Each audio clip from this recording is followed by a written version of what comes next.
just have you look down the center At the night? Probably or our four of us. That's all you're at. Me? Directly at Paul. Yes, stare at me. Do not waver your eyesight from me. He will keep your attention. Okay. I will find a way.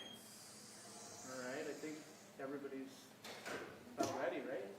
We're all good? All right, so, yeah. First and last name, how do you say spell and title for us, please? My name is Tyler Howe, Tyler Howe. I am the principal at Granger High School. Tyler, what can you tell us about Sha Reh and his progress? We saw that picture. Let's start with that visit that you guys did to the hospital.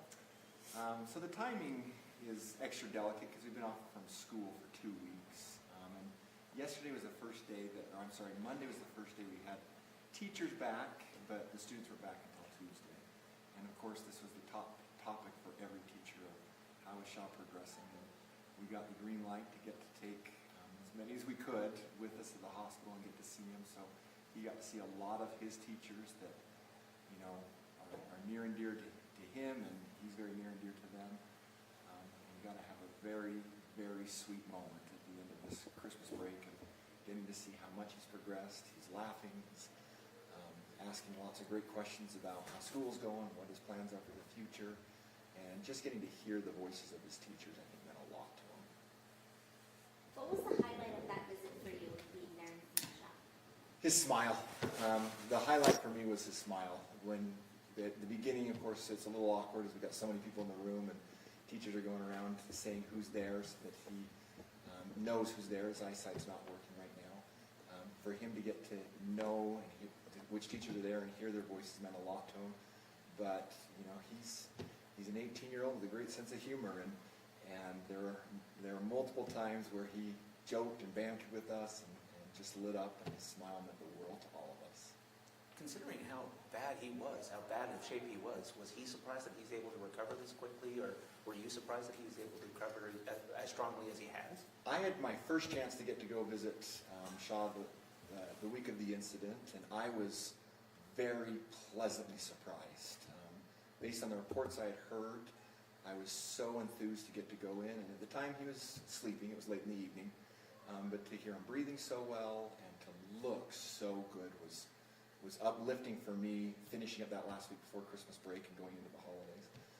I got to visit him also on Christmas Day, and that day I got to chat with him, and I was just so impressed, not just that he was doing well, but he was asking his principal about his grades.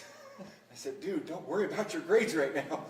But it was really neat for me to be able to see that he was doing so well. And of course, when we went all together as a faculty this Monday, he's just continued to progress. And it's been astonishing, I think, for all of us to get to see his progression so good. How have students and teachers here kind of dealt with this situation? Obviously, it's a tough situation to have one of your own go through this. How have the teachers and students responded? It's been a mixed bag, the response from our students and our teachers, understandably so, because the news is so horrific and so positive at the same time. Obviously, it's, I guess, a low bar that we're so excited about the state of Sha right now, but it's knowing what he's been through that we're so excited about this. It's just an awful tragedy that's taken place, and that was something that weighed heavily on the whole school from the moment the news broke through that last week of before our Christmas break until we were able to start to get some of the bits and pieces of how well Sha was progressing. So it's definitely been a mixed bag of that just grief and mourning and despair, to get to have that bookend with his great improvement and getting to see that he's got such hope and such excitement for his future. He hasn't lost track of his goals. He's talking right from the moment he's interacting with people about what his plans are of next steps in college and his career in the future. It's very exciting for us to get to see that.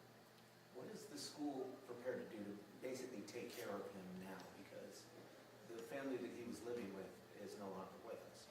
So how does the school kind of make sure that he has the resources that he needs and that he has people who can look after him? One of the exciting things about this, and this speaks a lot to Sha and his work ethic and the kind of student person he is. He's a senior, and he actually had worked hard enough through his elective credits and all the slots he has to be able to earn credits throughout his years in high school, that when we went with this group of teachers, we also had his school counselor there, and we're looking at, hey, he's halfway through his senior year. How is he on his progress to graduation? One of the very first things we were able to do, and it's because every time I visit him, I always get the question of how are my grades and where am I at, was I was able to say, hey, your counselor's here, and she's got an update on your credits and where you're at on your progress to graduation. And I knew what she was going to say because she told me beforehand of where he was at, but he's actually earned enough credits to graduate. And in that moment, we were able to tell him, you are a graduate at this moment, and the whole group gives him a round of applause, and his smile was ear to ear. So as far as his academic progress goes, because of what he has done over these years, he's already arrived in that fashion. He's got plans, I know, already for the next chapter, and obviously those plans are going to need some adjustments to make sure he's able to access them, okay? I do know that there were conversations that day between some of his family or friends of the family there and our staff of ways we can keep some of the curriculum going for him right now so that he can keep his mind sharp and keep progressing on some of the things he was working on before. So that was an exciting part of this.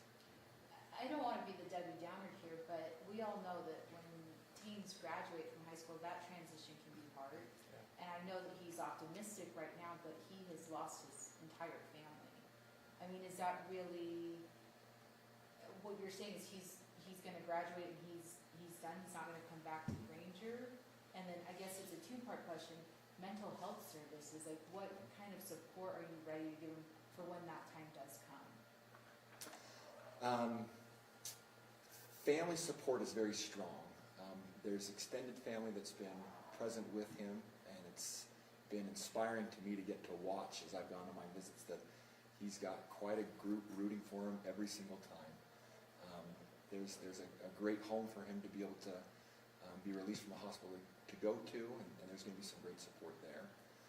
Yes, the fact that he's at the bridge moment of life that can be very challenging in general as we go from something like high school on to the next chapter of what that looks like can be a very difficult transition for anyone, and then exacerbate that by the challenges that Sha's gone through this incident is one we want to be very, very cognizant of. Yes, we've got great services, mental health services in Granite School District that can help be part of that bridge, but maybe not the full bridge. We're going to want to work with other agencies to make sure those supports are in place for them. I will say I've worked with hundreds, I should say thousands and thousands of students over the years, and my confidence is extremely high in Sha. He is a very, very intentional, dedicated student that I expect to get to hear some great things on this next chapter for him. In that picture with staff and when you come to visit Sha, there were a picture of headphones and then some devices that you've taken from. Tell us about, where they came from and what the purpose of those is. It was the Christmas season, and we wanted to be able to take a gift with us when we went to the hospital. Because of this incident, Sha's lost his eyesight, at least currently has lost his eyesight. So we had taken some gifts earlier on, and one of those that I took was a beanie for the U of U, because that's his plan to attend the University of Utah. And the second I'm handing it to him, I realize I got to describe it to him. Like, it's a beanie, it's red, it's awesome, go Utes! And then throughout the rest of the Christmas season, as we're having conversations as a staff and talking about how Sha's progressing, we realized how special something would be to play to the strengths he's going to need right now, and that's his hearing. So we did chip in as a staff out of our personal money, and it was amazing the response I saw from my teachers within hours of putting this idea out there. We had more than enough to buy some of those Apple AirPod Max headphones, the noise cancellations that are just all the rage that we'd all love to get, and thought this would be wonderful for him to listen to music. I said audiobooks, but they all laughed because I'm the principal, and of course I'm saying audiobooks. Or even just put the noise cancellation on and be able to disconnect a little bit. So the staff rallied around that, chipped in, and then we had that group take those to him, and he was pretty pumped about that at school. Was there an iPad too? Yes, and actually we raised enough money that we followed up with an iPad that's got the Apple or the artificial intelligence features that really can use the camera on the iPad, examine the room, and report back to the user, which will be very useful for him given his loss of eyesight right now. You mentioned several visits, I mean, even Christmas that you've personally made. What was your relationship to Sha before this happened, and do you know, were you that close that you've made all these visits before? I'm certainly not as close to Sha as his teachers were, and I almost felt like I had a very privileged experience of getting to represent them. Some of them wanted to be there and were traveling during the holiday season, and I'm close, so I had a great chance to get to be that person and then report back to them. But it was, I think, a privilege I had to get to represent them when they couldn't come themselves. But yeah, Sha's a student that is easy to champion as a principal. He's easy to love. He just is one that looks outward a lot. He looks outward towards his family on how he could support them. He does so with his classmates. He does so with his teachers. That was the privilege part. The burden part was as the bits and pieces of this were coming through, I had to have several moments where I had to talk to classes and teachers and tell them the specifics of the news that they did not know. And that weighed heavily on me. It was evident to me how much of an impact he had on teachers and classmates by their response to the awful news of what he'd gone through. He's very near and dear in many people's heart. Seeing his recovery and how he's doing now, just what did that update mean to the school, the students who weren't in the room then, but for his friends and classmates, knowing that he's doing better now? What was their reaction to seeing him like that? Just by coincidence, we had a pep rally on the last day before Christmas break, and that happened to be the day after my first chance to get into the hospital and get to see him. And I announced, as I told this to the entire student body in the gym before we got into all of the games, of what my experience had been the night before. You can imagine the last hour before Christmas break for high schoolers is a very, very exciting moment. And it is not an easy moment for high schoolers to be quiet. And when I was able to get on the microphone and give a quick report about how Sha was doing, I was stunned to hear the silence of the entire room as every person, kid and teacher alike, wanted to hear every detail about how's he doing. And for me to be able to report how well he was doing and how excited I was for what I'd seen the night before, I think was, a miracle going into our winter recess of the hope we thought we could see in his future in the next few weeks. And that's only gained in intensity. Question I have is, in your meeting with Sha, was there any piecing together what he remembers of that day? I mean, was he trying to reflect on that at all when you were around him? I mean, those are, I haven't even been part of those conversations, so I'm actually completely unaware of any details on that. How would you describe Sha Reh's story for us? I mean, I think you said it really well in the beginning, right? There's a lot of sadness, but there's also this positivity, it's a miracle, quite frankly, that he's alive. That Absolutely. He survived, 2-3 days and fought for his life that way. It is a miracle. To describe it, I'd say we would never want these kind of instances to happen, ever in 100 years. Unfortunately, things do happen that are not what we want.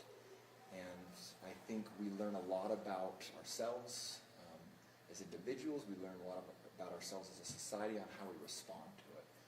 That, to me, is what has been such a sweet part of this experience, is I have been very inspired by one of my students on how he has faced something I've never faced. I can't imagine how I'd feel if I had to face it. And he's strong, and he gives me strength by watching that. So it's certainly not anything that obviously he would want or anyone around him would want. But I'm very proud of the kind of person he is because of this and how he's responded to it. You said he talked about his goals. Do you feel comfortable mentioning he wants to go to the U? Has he talked about a major or anything like that? Yeah, I think he'd feel comfortable. He's shared it with enough people. He's long since had the plans to go to the University of Utah. He wants to be a lawyer.